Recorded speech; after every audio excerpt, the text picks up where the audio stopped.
What's up, guys? Welcome to another review. It's been a while since I've done one of these videos, but it's good to be back.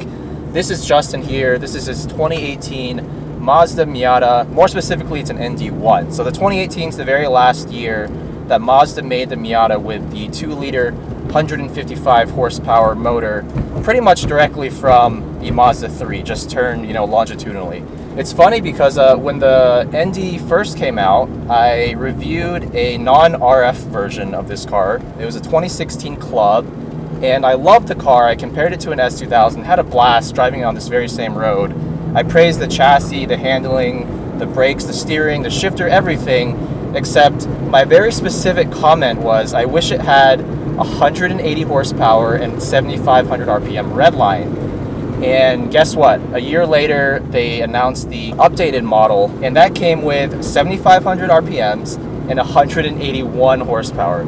So basically, Mazda watched my video and decided to one-up me by 1 horsepower. I'm pretty sure that's what happened. Chang, who is behind us, is in his 2019 RF Miata, has graciously let me drive his car back-to-back after we drive Justin's here, and see exactly what the difference is. Over the past year or so of ownership, I've done a couple simple things. I have a Veris rear diffuser, their side skirts, basically drop-in air filter, installed the OEM rear backup camera, as well as car Apple Play. Okay. So, very, very minor things. And the exhaust you have sounds really nice. It's a lot more aggressive on startup than stock. Correct. That's a HKS Ligamex Axleback, I believe. Nice. So. I love HKS exhaust. It's like the perfect balance of like aggressiveness and like daily drivability. Mm-hmm.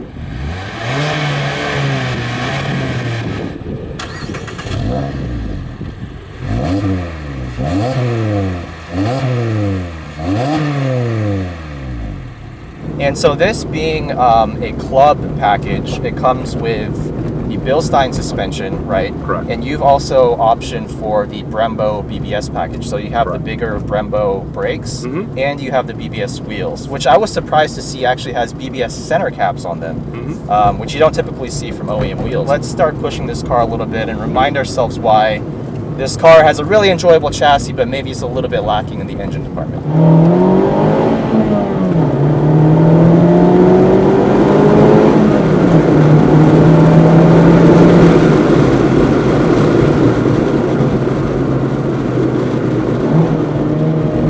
Brakes feel good. Yep. Tires are pretty squishy. Are they just the stock OEM tires? Yes. Okay. Even being an RF, I know it's like almost 2,500 pounds. Yep. Which is like at least 100 pounds heavier than the soft top version. But correct. This is still probably like the lightest sports car sold maybe in North America right now. Yep.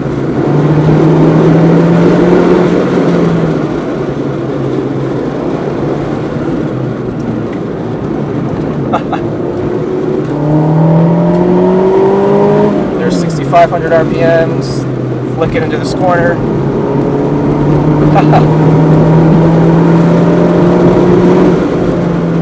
Braking feels fantastic with this Brembo kit. It definitely has its limitations, being stock pads, rubber lines. Yeah, definitely. I was actually planning to upgrade those, so I was putting that on hold until this week. Nice.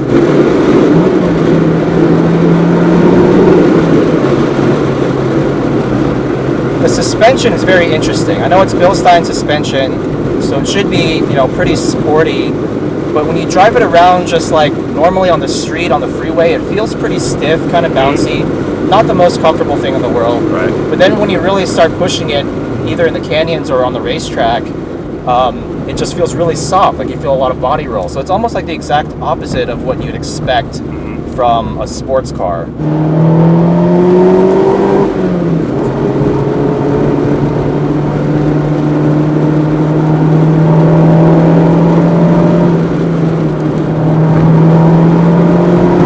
It just feels so lively. Yep.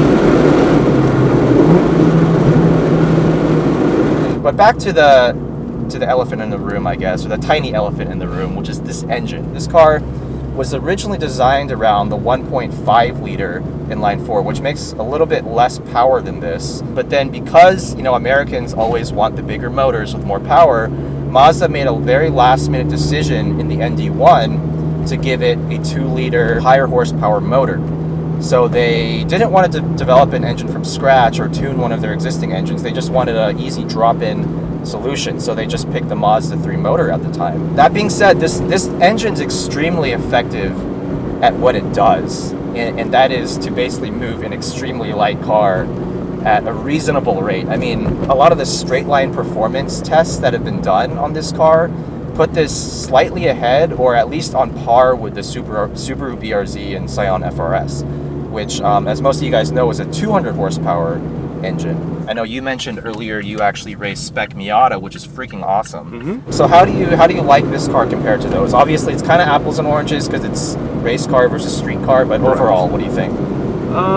Since I've driven 2 of the previous generations, I kind of got that inspirational understanding, so to say, of how they translated into a new car, much more refinement, updated engine, suspension geometry, and so forth. Sure. As I mentioned earlier with you, this is a street car, keep it simple. Yeah, an extra 26 horsepower might be nice to have, but I'm honestly happy with what it is, and I'll take it for how it was made to be driven. Mazda didn't have to make this car. It's not a cash cow for them. They make a lot more money making like CX-5s and Mazda 3 hatchbacks. Mazda is one of the few manufacturers in 2019 who still gives a damn about like driving enthusiasts. And I'm not talking about 0 to 60 times or Nürburgring lap times. I'm talking about people, like you and I, who just like to have fun, not go at, speak of the devil, CX-5, not go at insane speeds, but just enjoy driving for what it is, right? All right. Well, thank you, Justin, for letting me drive your 2018 Miata. Serve as kind of a fun little baseline, because I've been wanting to test the new ND2 for a long time. So we're finally going to get to do that. Let's do it.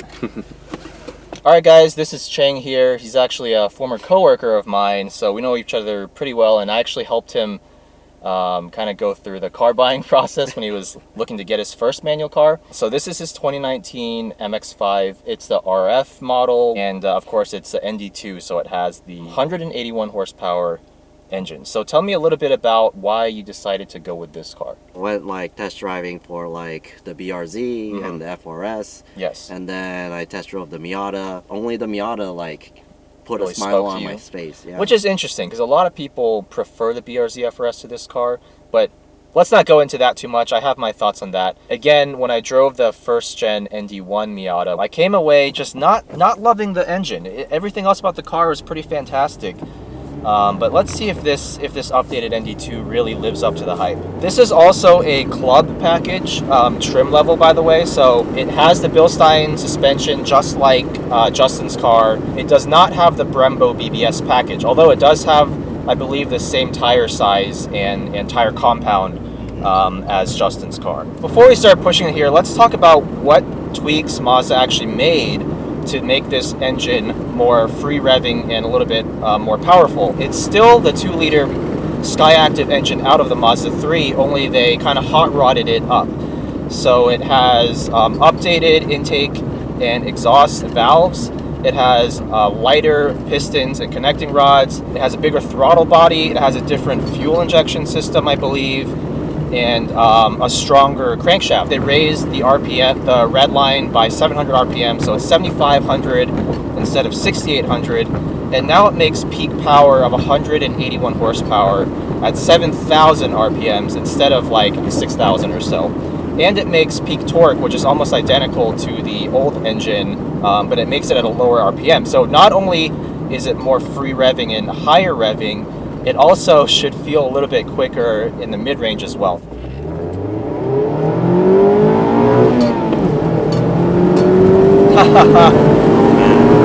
That is so much better than the ND1 already. You can just tell from the smile on my face I'm having a better time.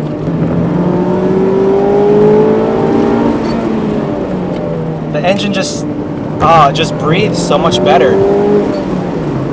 And it gives you that zingy high RPM sound when you get close to redline. Car still moves around a lot.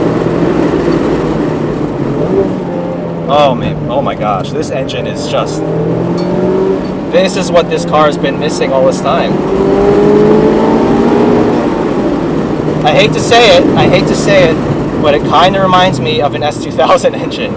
Still, you know, missing the really high RPM red lines of those old school VTEC motors, but that general character is there. It doesn't make the car feel a whole lot quicker than the ND1. It's really just about the character, which is fine, because I didn't think the ND1 was a slow car by any means.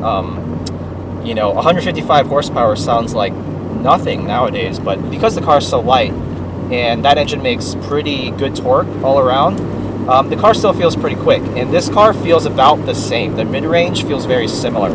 It's just that top end, when you really ring it out, it gives you that extra little bit of performance.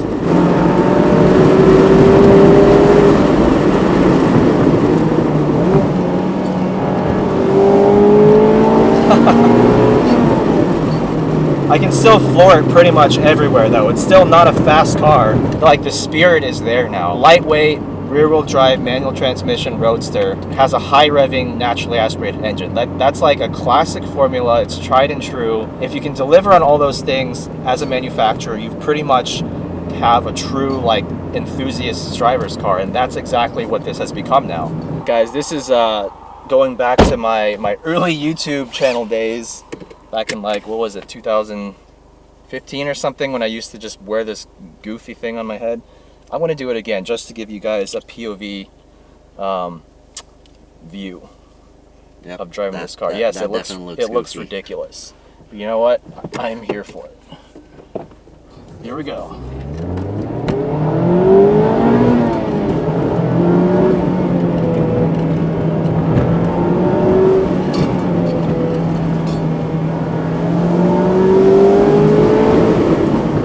Tires aren't very good. But that's okay, because the car's so light, it doesn't actually need the best tires. It's still got plenty of grip. There's 7,500.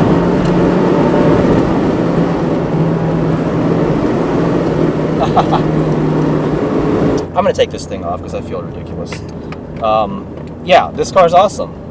What can I say? It's exactly what I hoped the ND Miata would eventually become. Well, another thing I want to add is, like, I've only driven manual for half a year. Yeah, exactly. And this is an easy car to learn on. Yeah, right? This car has been so nice to me. I've made a lot of mistakes, but this car has been really flexible. With, like, you know, how the shifts are pretty short and everything. Right. And it's just pretty easy. Yeah, Miatas have always been and will always be a great beginner's car for getting into manual transmissions. There's a saying, I'm sure that you've probably heard of it already, is that Miata is always the answer. And that saying has never been more true, you know, for me after driving this car. It's beginner friendly. It's also advanced driver friendly because it is rear-wheel drive. It comes with an LSD. You can flick it around. You can have a lot of fun with it on the track. It's very adjustable in terms of the handling dynamics, and it really caters to pretty much everyone. As long as you're someone who wants to enjoy driving and treat driving as more than just a way to get from point A to point B, then the Miata really is always, maybe not the answer, but it's an answer. Thank you again, Chang, for letting me drive your ND2 Miata. 100% lives up to expectations. And that being said, it's good to finally be back on YouTube, guys. I know it's been a while. I'm going to keep trying to put out these videos as long as you guys keep, you know, watching them, I guess. So let me know what you guys want to see next. I'm more than happy to try to lock stuff down if you guys want to see it. So leave a comment, drop a like, and I'll see you guys next time.